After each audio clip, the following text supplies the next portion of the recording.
벌써 겨울이 왔네요. 밖에 눈도 좀 오고, 참, 안에서만 생활을 하다 보니까 정말 세월이 어떻게 가는지를 모르는 것 같아요.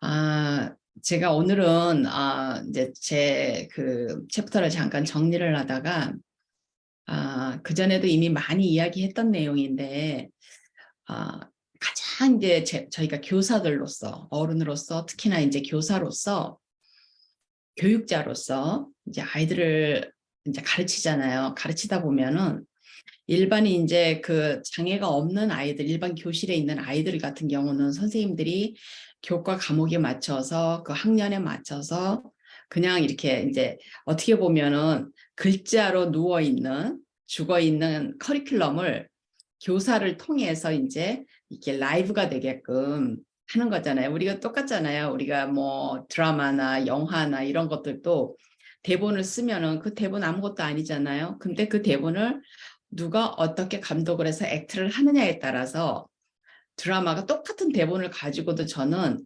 충분히 다른 임팩트를 가져올 거라고 생각을 하거든요. 제가 그런 쇼 비즈니스에 있는 사람은 아니지만, 그러면 교사들도 마찬가지인 거예요. 1학년 선생님이 10명이 있으면 그러면 예를 들어서 1학년에 똑같은 회사에 똑같은 교과서를 전부 다 사서 전국에 있는 1학년 선생님들이 가르친다고 치면 그 전국에 있는 1학년 선생님들이 예를 들어서 한 100명이든 1000명이든 이렇게 있다고 치면 그 100명이나 1000명이 가르치는 그 똑같은 내용이 어떻게 나올 것 같아요? 우리가 만일에 그걸 비디오로 찍는다 그러면 천차만별이겠죠.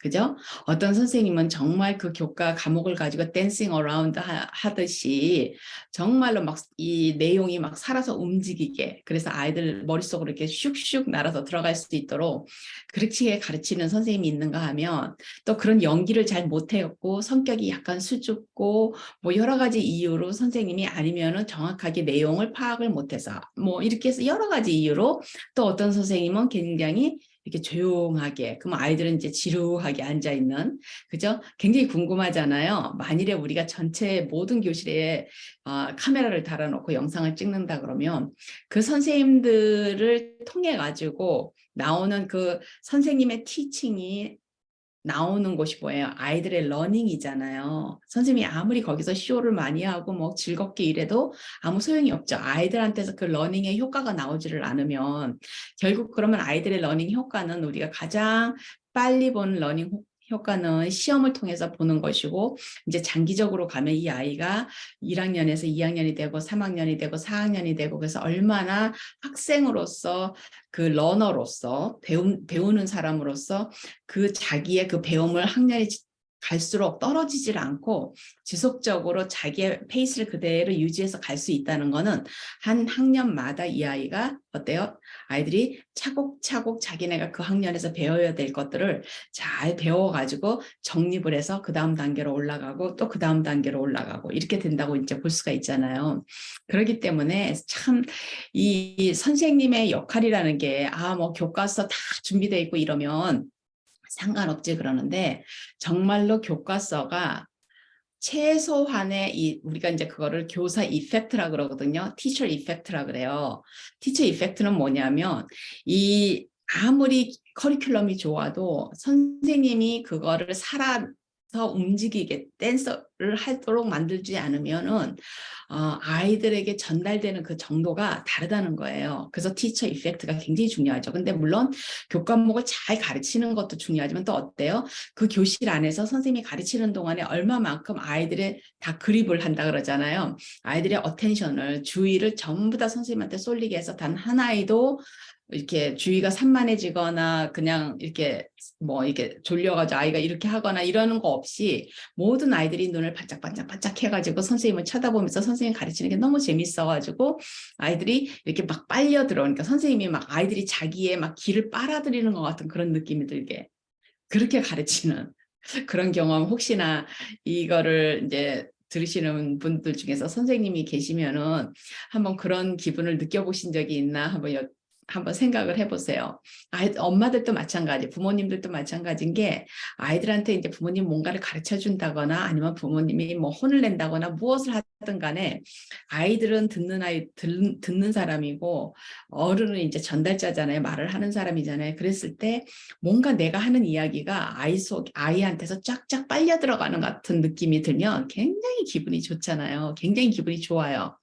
내 말이 효과가 있다, 내 말이 먹혀 들어간다, 이런 느낌은 굉장히 기분 좋은 일이거든요. 그래서 선생님들이 사실은 그런 기분을 매일 좀 느껴야 돼요. 매일 느껴야지 선생님들이 그 패션을, 자기가 선생님이 처음에 되고 싶어가지고 했을 때 그 패션을 계속 유지를 할 수가 있어요. 그래서 굉장히 그 선생님의 이제 임팩트가 굉장히 중요한데, 이제 선생님들, 이제 우리가 장애로 넘어오면은, 물론 이제 일반 선생님들도 마찬가지지만, 제가 이제 그 전에, 뭐, 차일드 센터드 에듀케이션, 티처, 뭐, 이런 이야기 많이 했잖아요. 우리나라에서도 이제 아이들 중심으로 이렇게 차일드 센터드 에듀케이션 이런 거를 구조주의에서 나온 거를 가지고 많이 강조한다고 그러면서 이제 제가 그 전에 이제 강의를 해놓은 영상이 있는데, 어, 결국에는 이제 우리가 어디에다 초점을 두느냐에 따라서 우리의 이제 해석이 달라지고 제가 관점이 달라진다 그랬잖아요. 선생님의 관점은 굉장히 중요하잖아요. 교육자로서.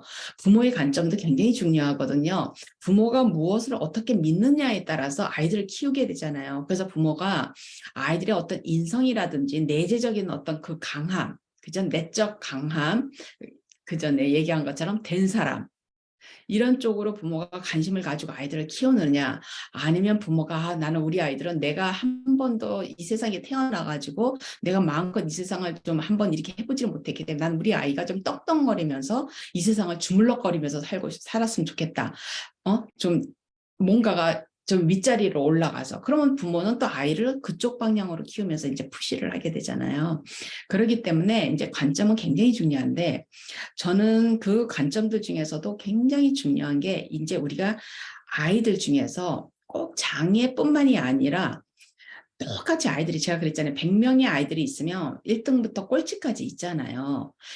100명의 아이들이 1등부터 꼴찌까지 있다는 건 우리가 이제 아이들이 학습의 결과만을 가지고 이야기를 하는 거지만, 실제적으로 한 해에 태어나는 아이가 10,000명이다. 1,000명이다, 100명이다 이러면 그 아기들이 가지고 태어나는 그 아무것도 아닌, 우리 존 로크가 얘기한 백지장 이론이든 내 아무것도 없는 거든, 노암 첨스키가 얘기한 것처럼 이미 언어를 배울 수 있도록 모든 뇌 구조가 다 준비가 돼서 프로그래밍이 되어서 나오는 든, 이 아이들도 우리가 100명의 아기들이 태어나면 이 100명의 아이들이 똑같은 능력을 가지고 태어난다고 볼 수가 없잖아요. 그거는 이제 능력이라고까지는 아직 말하기가 좀 힘들지만은, 이 포텐셜리 아이가 가지고 이제 이 세상에 태어나자마자부터 이 세상의 모든 것들을 빨아들일 수 있는 그 능력, 그죠? 그것이 다를 거 아니에요. 그런데 또 이 아이들이 또 태어나는 이 집은 또 어때요? 집의 그 부모님이라든지 부모님의 환경이라든지, 그러면 이제 우리가 집 환경은 물리적 환경과 사회적 환경인데, 그 환경에서 부모님이 얼마만큼을 이 아이가 마음껏 이 세상에 태어난 거를 마음껏 배우고 마음껏 즐기고 마음껏 누리고 즐겁게 이 세상을 배워나갈 수 있도록, 그 환경도 또 100가정이면 100가정이 다 다르잖아요. 이런 이 과정에서 이제 아이들은 맞아요. 근데 이 중에서 이제 우리가 관점을 어디에다 두고, 그러니까 아이들이 이제 장애가 있다 그러면은, 예를 들어서 이제 우리가 자폐성 장애를 한번 이제 예를 들어보면, 우리 자폐성 장애 아이들이 이제 제일 이제 부모님들이 힘들어하는 게 아이들이 반응이 없는 거잖아요. 아니면 반응이 약하든지, 아니면 반응이 선택적으로 반응을 한다든지, 어떤 거에는 막 너무 심하게 반응을 해서 부모님이 힘들고, 어떤 거는 아이들이 거의 대부분의 90%는 아이들이 거의 반응을 안 하는데, 나머지 10%는 아이들이 또 너무 막 그냥 오버 센시티비티로 자극이 너무 심해서 아이들이 감당을 못해서 또 아이들이 막 너무 심하게 반응을 해서 소리를 지르고 울고 막 자기 학대를 하고 막 이러면, 이것 또한 또 부모님들이 굉장히 힘들잖아요. 그런데 이제 제가 이제 오늘 하고 싶어 하는 이야기는, 아이들이 이제 반응을 이제 부모님이 가장 힘들어하고 어른들이 힘들어하고 우리가 이 세상은 사회적 환경이기 때문에 아이들의 배움도 혼자서 독학을 해서 배우는 것도 있지만은 결국 학교라는 사회는 어때요? 사회적 환경이잖아요.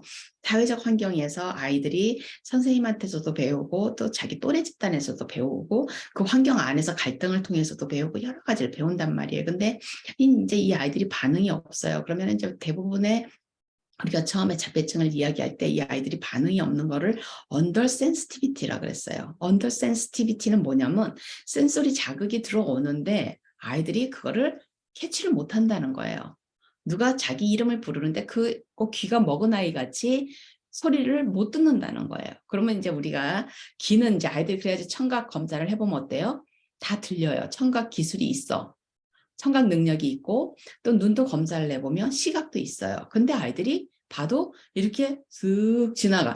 그러면 아이들이 얘가 본 건지 안 본 건지 모른단 말이에요. 그냥 쓱 얘가 아무 반응을 안 하고 지나가니까 그러면은 무슨 소리가 들려도 막 이제 자기가 싫어하는 무슨 뭐 청소기 소리라든지 기차 소리라든지 뭐 차들이 이렇게 헝크하는 소리라든지 이렇게 특별한 소리가 안 나는 어떤 소리가 들려도 아이가 자기 이름을 부르고 뭐 이리 와 뭐 이렇게 해도 같이 하자 뭐 이래도 아무 반응이 없이 아이가 그냥 쓱 지나가든지 아니면 가만히 있든지 아니면 자기 자극, 자기 몰입에 빠져 있든지 이런 식으로 할 때 우리가 이제 보통 이제 작업치료사들이 이제 주로 이제 그 전에 처음에 그 감각 통합 이런 이야기를 했던 밀러나 이런 밀러 다음에 그 사람 이름이 뭐 J로 시작하는 그분이나 이런 분들이 얘기를 했을 때 이게 언더 센시티비티라고 그랬단 말이에요. 그러면 센시티비티는 뭐냐면 이 감각 모든 소리 자극이라든지 눈에 보이는 거 이 세상에 그 센소리 자극들이 들어오는데 그걸 들어와가지고 프로세스가 안 된다는 거. 우리나라 인테그레이션이라고 그러지만 사실 프로세스잖아요.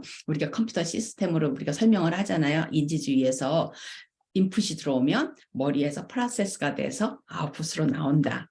아니면 인풋이 들어오면 프로세스가 돼서 이제 우리의 난리지 저장 창고에 저장이 돼서 그 다음에 우리가 필요할 때 그 난리지를 다시 꺼내가지고 우리가 쓸 수 있도록 만든다. 이런 이제 이게 카그니티브 시스템이잖아요. 근데 이 아이들이 그 소리를 못 듣게 되면 어떻게 되는 거야? 기본적으로 차단이 돼버리니까 머릿속이 거의 비어 있겠죠. 머리 창고가, 지식 창고가. 그죠? 일반 아이들에 자기 또래 아이들에 비해서 이제 인간 뇌에 우리가 이제 일반 물리적 창고로 생각을 하면 꼬맹이 때는 거기 한 뭐 1%, 2%, 3% 하면서 이제 아이들이 채워나가는 거잖아요. 배움이라는 게 채워나가서 결국에는 뭐 피크가 이제 우리가 뭐 대학을 졸업하고 나면은 이제 배우는 과정에서는 이제 거의 피크죠. 그다음부터는 이제 일을 하면서 뭐 이렇게 하면 이제 사회적으로도 계속 배우죠. 배우면서 또 뭐 기억 창고에서 이렇게 자꾸 안 쓰는 기억들은 뭐 여러 가지 이론들이 있잖아요. 밑에 있다 아니면 잊어버렸다 뭐 여러 이론들이 있지만은 우리가 이 아이들은 일단은 센소리가 차단이 돼서 아이들이 아예 지각을 못한다 그러면 어떻게 되는 거예요? 이거는 인지 장님이고 인지 뭐예요? 귀가 안 들리는 청각장애인 거예요. 시각장애고. 근데 그게 인지 시각장애인 거야. 인지 청각장애인 거예요. 왜냐하면 아이들이 기본적으로 몸 올가는 눈의 이 사이트는 아이들이 다 볼 수 있는 사이트고 귀도 다 청각에 문제가 없는데 어때요? 인지가 못 듣는 거예요. 지각을 못하는 거. 소리가 들어오는데 지각을 못하고 눈에 보이는데 지각을 못하는 거예요. 근데 그렇게 설명을 했단 말이에요. 이 오큐페이셔널 테라피에서 이 처음에 이제 인지 통합이니 뭐 인지 뭐 그 뭐라 그러죠? 프로세싱 하는 거를 한국말로 그거든 간에 그렇게 설명을 했어요. 그런데 그거를 이제 정말로 이 아이들이 못 듣고 못 보는 건지 아닌지를 어떻게 아냐는 거예요. 그러니까 이제 항상 얘기를 하지만 우리가 뇌에서 일어나는 일은 우리가 눈으로 볼 수가 없잖아요. 그죠? 우리는 오로지 행동을 통해서만 볼 수가 있어요. 그러니까 아이들이 지금 내 말을 듣고 있느냐 없느냐는 뭐를 통해서만 아이들의 행동을 통해서만 아이들의 반응을 통해서만 볼 수 있는 거. 우리가 눈으로 볼 수 있는 건 그거밖에 없는 거예요. 그래서 우리가 선생님들이 이제 우리 지금 이제 교사 될 친구들한테 레슨 플랜 짜는 연습을 한단 말이에요. 그러면 교환 작성하는 연습을 할 때 항상 measurable 측정 가능한 목표를 만들어야 된다 그러거든요. 그럼 언어를 이제 문장을 만들 때 측정 가능한 목표라는 게 뭐예요? 그러면 많은 친구들이 이제 처음에 그런 거를 잘 모르고 이제 들어와 가지고 한 2학년, 3학년 때 이제 레슨 플랜이라든지 이런 걸 처음 만들 때 이 친구들이 뭐 students will understand 이런단 말이에요. 그러면 학생들이 이해할 거다라는 거예요. 내가 가르치는 거를 지금 이제 student will understand 그래요. 그럼 항상 이제 물어보죠. 아이가 understand 한 거를 어떻게 아냐? 그러면 왜냐면 understand는 뭐예요? 머릿속에서 일어나는 일이에요. 이건 선생님들이 컨트롤할 수가 없는 거예요. 선생님이 볼 수가 없는 거예요. 얘가 understand를 했는지 안 했는지를 볼 수가 없어요. 그러면 내가 질문을 했는데 아이가 내 질문을 이해했는지 안 했는지를 어떻게 아냐면 아이가 반응이 없으면 이제 자폐성 장애 아이들한테서 많이 드러나는 일이죠. 또 어디서 많이 드러나요? 티네이저들한테 많이 드러나잖아요. 부모가 얘기를 하면 자꾸 티네이저 아이들이 어떻게 해요? 부모가 자꾸 뒤통수에다 대고 얘기를 하게 만들어요. 왜? 부모가 얘기를 하고 있는데 쓱 가요. 가버리면 어떻게 결국 부모가 가는데 뒤에서 막 엄마는 말을 계속 하고 있는데 아이가 쓱 가면 이제 아이 뒤통수에다 자꾸 부모가 얘기를 하게 되거든요.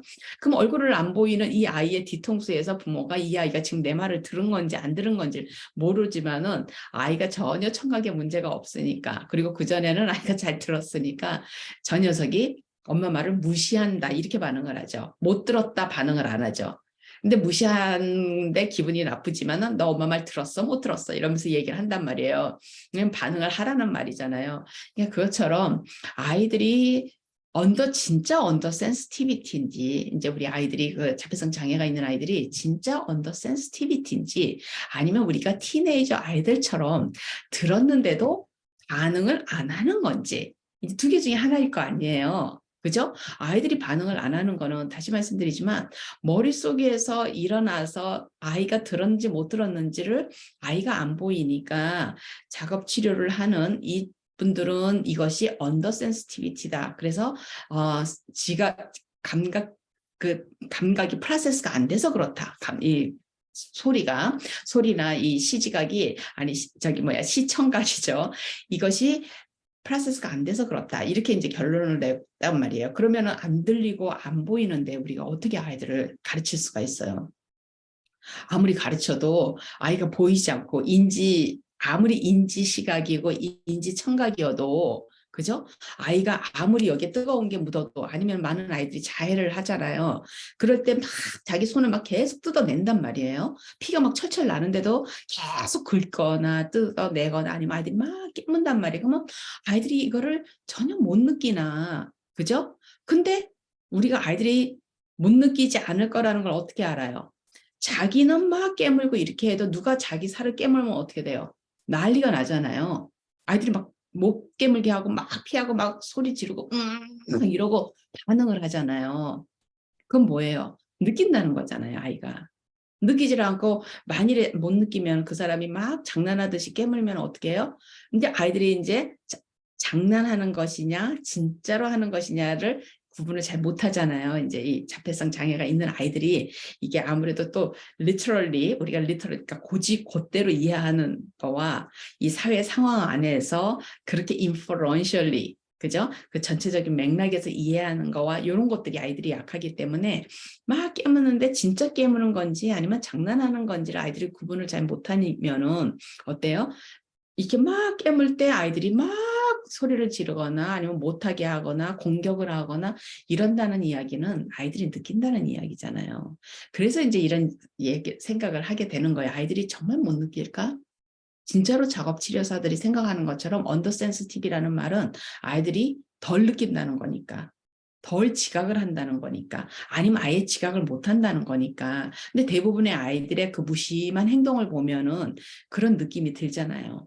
그런데 이 아이들이 실제적으로는 좀 듣고 보고 하지만은 이 아이들이 반응을 안 하는 걸까? 그러면 이제 언더 센시티비티는 이게 이제 중요한 게 이거를 나누면 언더 센시티비티는 어떻게 돼요? 이거는 이제 인지의 문제잖아요. 인지장애잖아요. 언더 센시티비티는. 그러면 반응을 안 하는 건 어떻게 돼요? 이건 행동이잖아요. 그죠? 그럼 이제 반응을 안 하는 것도 어때요? 두 가지로 나눌 수가 있는 거예요. 하나는 진짜 티네이저들처럼 들었는데 반응을 안 하는 거와 아니면은 들었는데 어떻게 반응을 해야 되는 건지 반응을 해야 되는 것인지조차도 아이가 모를 수 있잖아요. 그러면 이건 무슨 장애가 돼요? 이건 사회성 장애인 거예요. 소셜 장애일 수 있다는 거예요. 그러면 이게 왜 소셜 장애하고 관계가 되지? 상대방한테 반응을 안 해서 그런 건가? 그게 아니라 소셜 장애가 있으면 어떻게 돼요? 아이들이 어릴 때부터 우리 갓난쟁이들 때부터 아이들이 배우는 게 뭐예요? 어떻게 이 갓난쟁이들이 이 세상에 태어나자마자부터 배우는 건 뭐예요? 이 배우는 거는 전부 다 카피하는 거고 흉내내는 거고, 그죠? 영어로 얘기하면 이미테이션인 거예요. 그죠? 이미테이트를 해요. 그래서 막 즐거울 때 사람들이 막 생일 케이크를 놓고 막 그럴 때 어때요? 다들 막 환하게 웃고 막 깔깔깔깔 웃어요. 그러면은 왜냐면 생일 케이크 맛있는 생일 케이크 있으니까 이건 기분 좋은 상황이잖아요.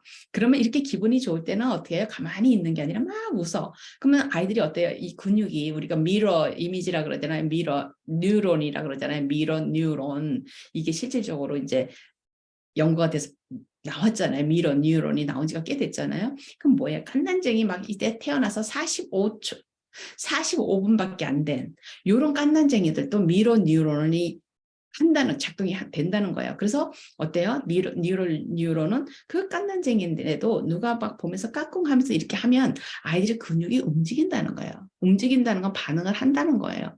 그러니까 애기들도 똑같잖아요. 그렇게 보면서 자기네가 이렇게 기분 좋을 때는 저렇게 웃는 거구나 이빨을 보여주면서 다 무의식적이지만 아이들이 배우는 거예요.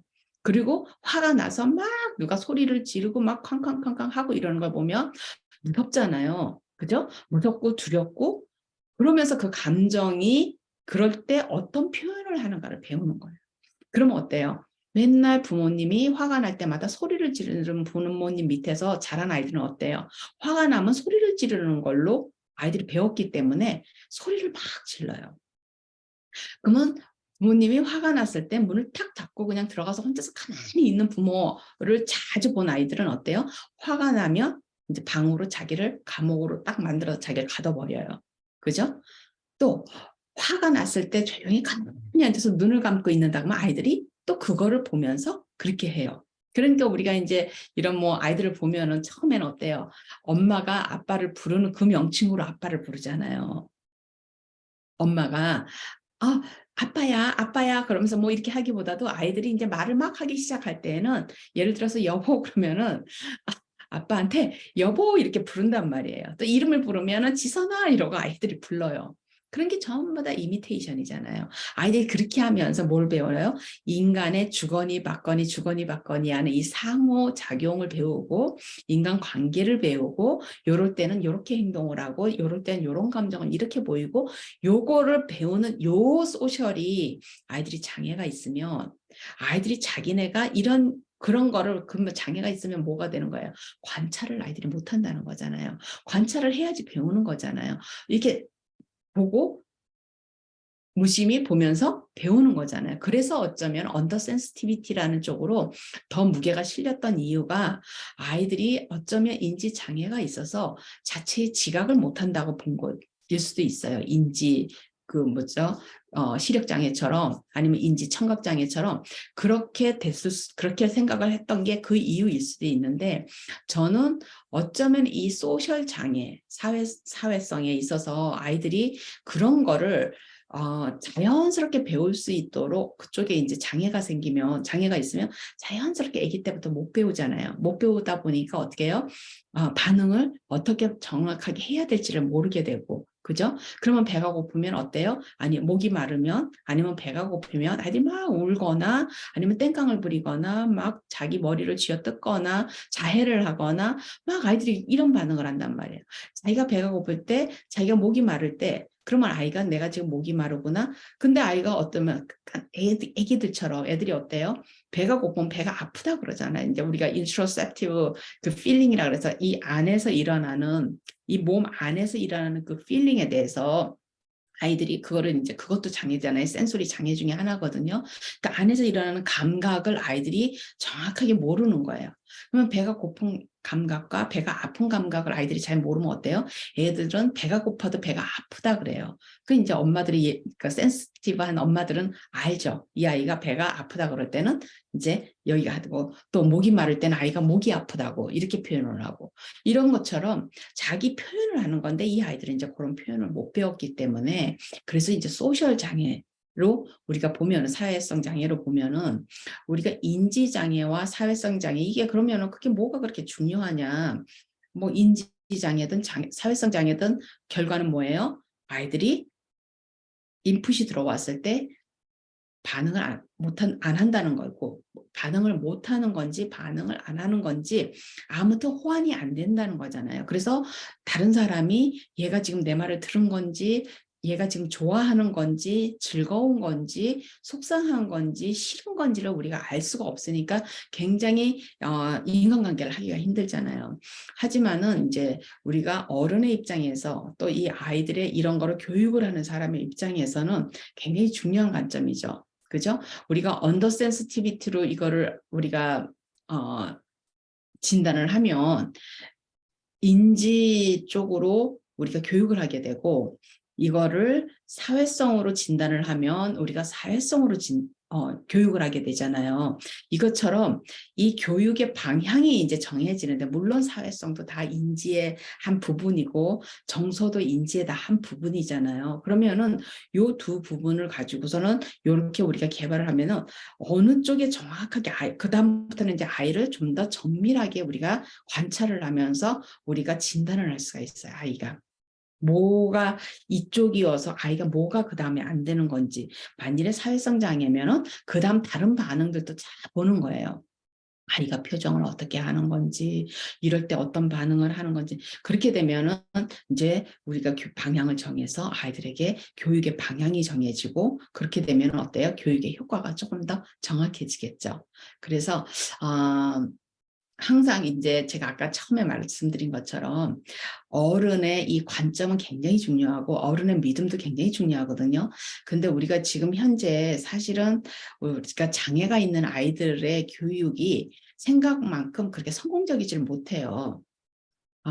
한국은 이제 어떤지 모르겠어요. 근데 미국 같은 경우에도 장애가 그 퍼센티지가 계속 올라가고 있거든요. 지금은 이제 미국이 3살부터 21살까지를 우리가 장애 이제 보통에 이제 어떤 미시간 같은 주는 26살까지지만 이렇게 장애를 우리가 혜택을 이제 혜택을 주잖아요. 특수 교육을 이제 하지만은 이 친구들이 지금 이번 2020년도인가 이제 15%로 또 올라갔단 말이에요. 근데 이거는 퍼블릭 스쿨 시스템 안에 있는 친구들만을 얘기하는 거예요.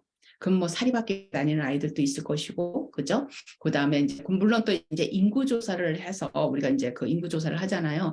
거기에서 또 이제 그런 질문이 있기 때문에 거기에서 나오는 이 퍼센티지, 그 다음에 또 CDC 그 질병청 그런 데서 하는 그거 이렇게 다 이제 비교를 해서 우리가 이야기를 할 수 있지만 사실은 15%면은 상당히 많은 거죠. 아이들 10명 중에서 1명 반이 장애라는 이야기인데 많은 이 15%의 아이들 중에서 90% 이상의 아이들이 사실은 학교를 시작하고 학교 교육을 시작하고 난 다음에 장애 판정을 받은 아이들이거든요. 그렇게 되면 이 아이들이 이 안에서 잠재적으로 아이들이 약함이 있었는데, 그죠? 인지적으로 그러니까 왜냐하면 공부는 공부에 관계된 건 전부 다 거의 다가 인지적인 거잖아요. 인지, 뭐 지능으로도 많이 얘기를 해서 우리가 지적장애 뭐 이렇게 얘기를 하지만 사실은 인지 안에 모든 것들이 포함이 되잖아요. 뭐 어텐션, 주의도 인지 능력이고. 주의도 인지 능력이고 언어 능력도 인지 능력이고 사회성도 인지 능력이고 그죠? 정서도 인지 능력이란 말이에요. 그러면은 이 안에서 전부 다 이렇게 포함이 돼서 잠깐만요. 죄송해요. 갑자기 누가 와서 그러기 때문에 이제 교육의 방향도 우리가 언더 센시티비티다. 그러면 어떻게 돼요? 언더 센시티비티는 뭐예요? 이 순간적인 스파크거든요. 자극이 들어왔을 때 이 순간적으로 캐치를 하는 이 스파크잖아요. 그러면 거기에는 이제 어텐션이 굉장히 중요하잖아요. 결국엔 주의가 딱 되는 거예요. 소리를 들어도 우리가 아는 소리면 어때요? 우리가 일을 하는 동안에 밖에서 아이들이 싸우고 있어요. 그럼 우리는 알잖아요. 아이들이 싸우고 있구나. 그러면 우리가 반응을 해요, 안 해요? 아이, 저 녀석들 이러면서 그냥 계속 일을 한단 말이에요. 그죠? 근데 이제 이런 거 말고 이제 아이들이 뭔 소리가 나면 또 아이들은 또 어때요? 굉장히 호기심이 많잖아요. 지적 호기심이 많아요. 그래서 아이들은 그냥 큰 소리, 자극, 뭐에 막 다 하고 몰려가지고 아이들이 막 그러잖아요.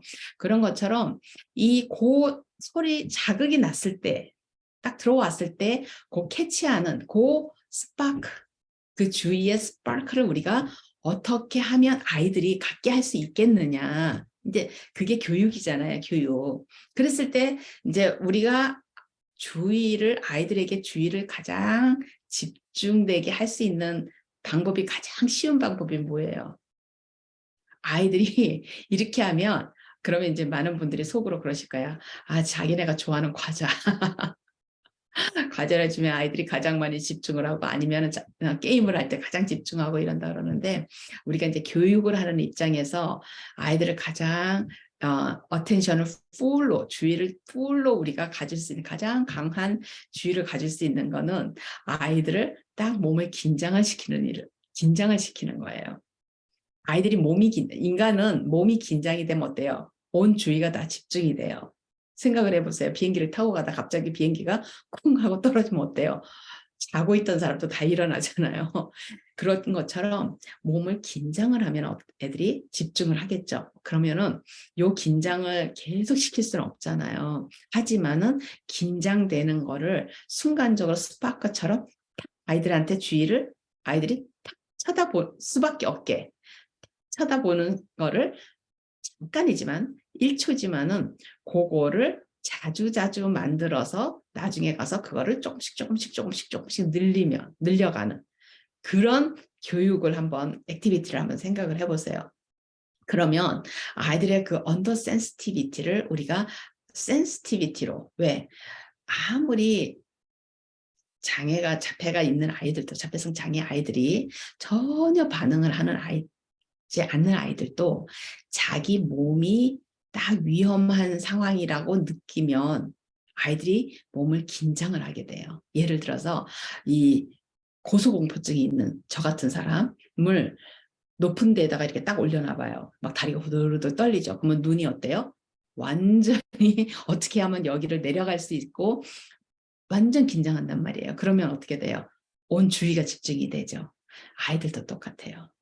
그렇게 해가지고 그거를 아이들이 고통스럽게 절대로 하면 안 되고, 그렇게 어떤 액티비티를 하면 아이들이 그렇게 살짝 긴장이 되면서 또 긴장이 순간 됐다가 어때요? 아이들이 폴짝 뛸 때, 예를 들면 쉽게 얘기를 하면 높은 곳에서 탁 뛰어내리는 그 순간에는 아이들이 어때요? 딱 긴장을 하잖아요. 그 순간에는 자기가 뛰어내리면서 아무 생각 없이 툭 떨어지는 아이는 없거든요. 그죠? 누가 이렇게 싹 밀면 어때요? 난리가 나죠. 그죠? 그러면 아이들이 아무리 이렇게 아무 그것도 의식도 없이 있는 아이 같아도 그렇게 딱 하면 아이들이 하면서 안 다치려고 순간적으로 자기 몸을 사린단 말이에요. 그런 것처럼, 그러니까 제가 예를 드리는 거야. 이런 식으로 학습을 하라는 게 아니라 그렇게 하는 방법이 있다는 걸 얘기하는 거예요. 언더 센시티비티여도 우리가 아이들을 교육할 수 있는 방법이 있다는 걸 이야기를 하는 거고, 우리가 이게 이제 소셜의 문제다 그러면 어때요? 일단은 소셜도 마찬가지잖아요. 아이들이 언더 센시티비티가 있으면은 소셜도 안 되는 거잖아요. 다른 사람을 보지를 못하니까. 그래서 제가 소셜도 어때요? 인지의 한 부분이라 그랬잖아요. 그러면 그 소셜도 마찬가지인 거예요. 너랑 나를 아는 거잖아요.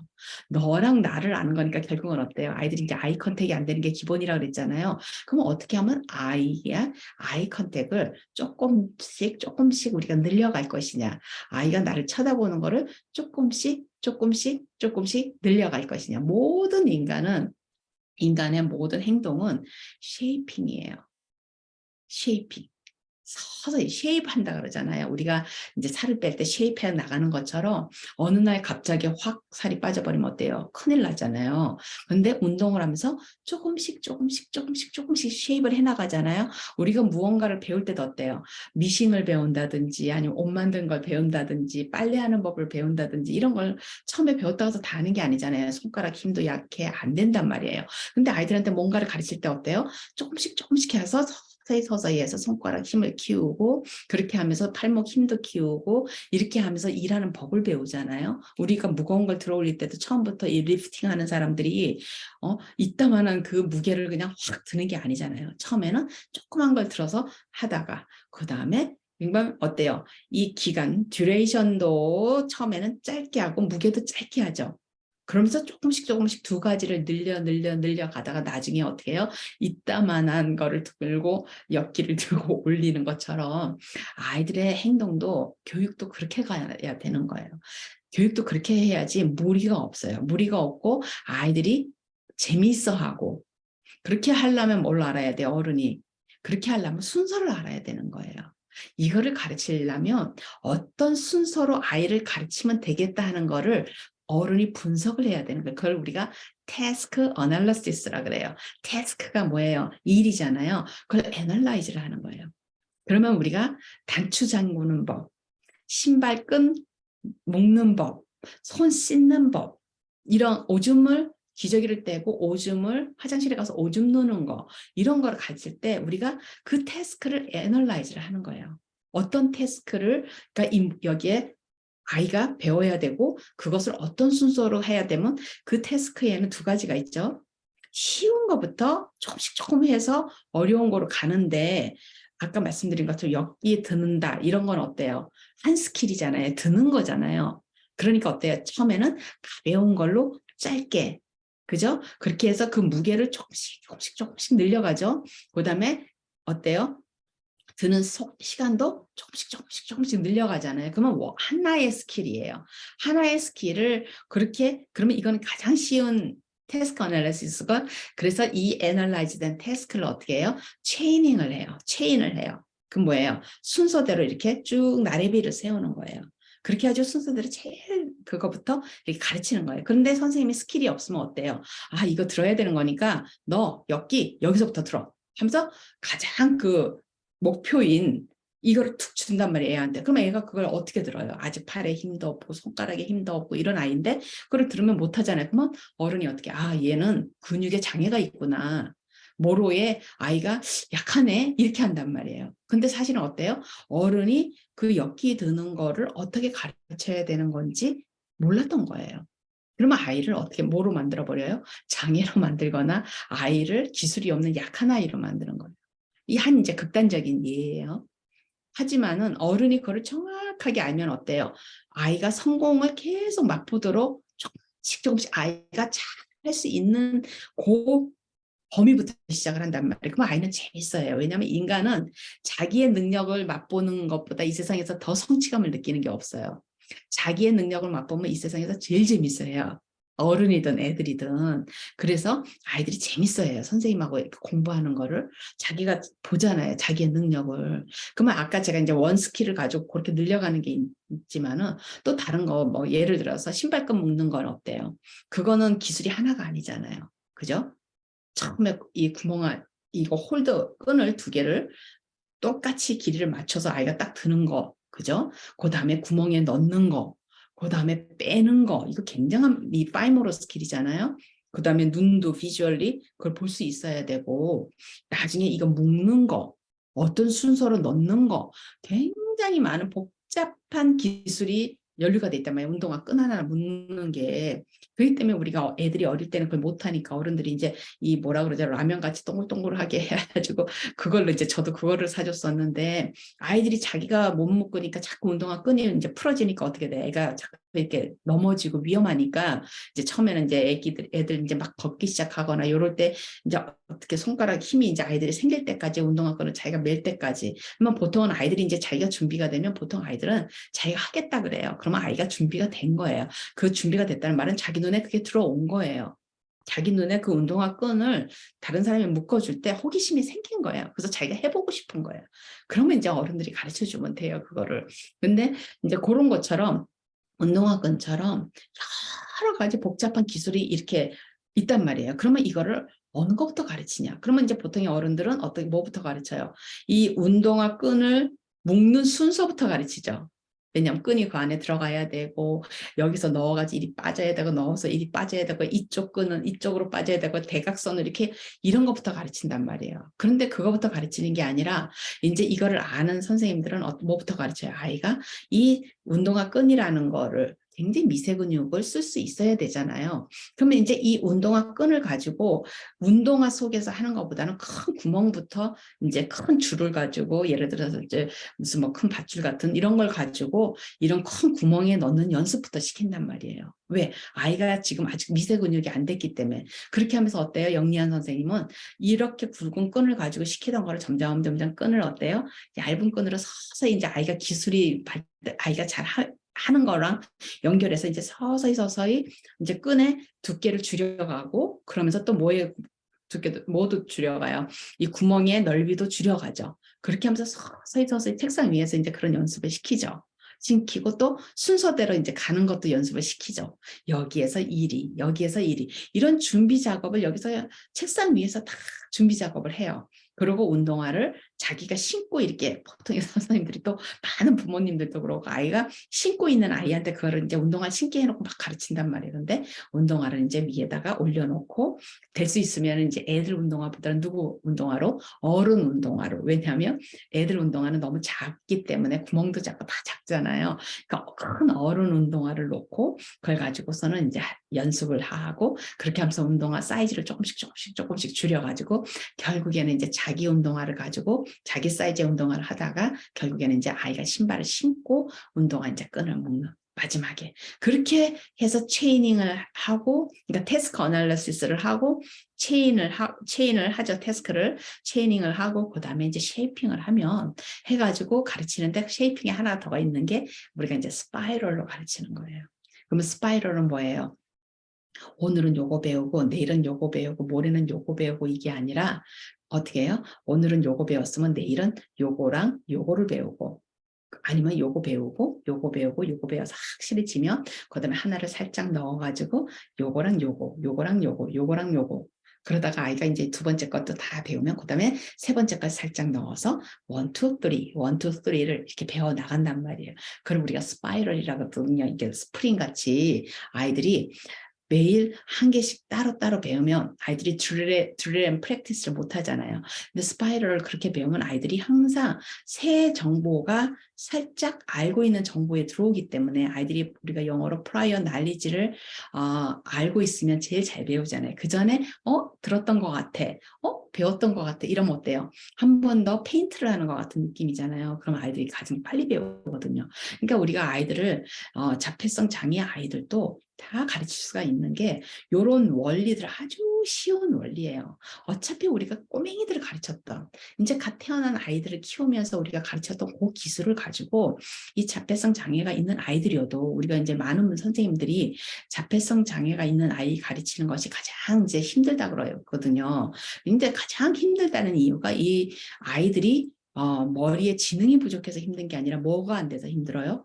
아이들하고 같이 주거니 받거니가 안 되니까 아이들이 내가 가르친 걸 이 아이가 지금 알고 있는 건지 없는 건지 왜냐하면 선생님이 불러도 대답도 안 하고 선생님이 이렇게 하라 그래도 하지도 않고 이러니까 선생님이 그걸 강제로 시킬 수도 없고 이렇게 된단 말이에요. 그러면 이제 아이들이 내가 했을 때 어떻게 나한테 반응을 하는가를 선생님이 가장 그걸 고민을 해보면 돼요.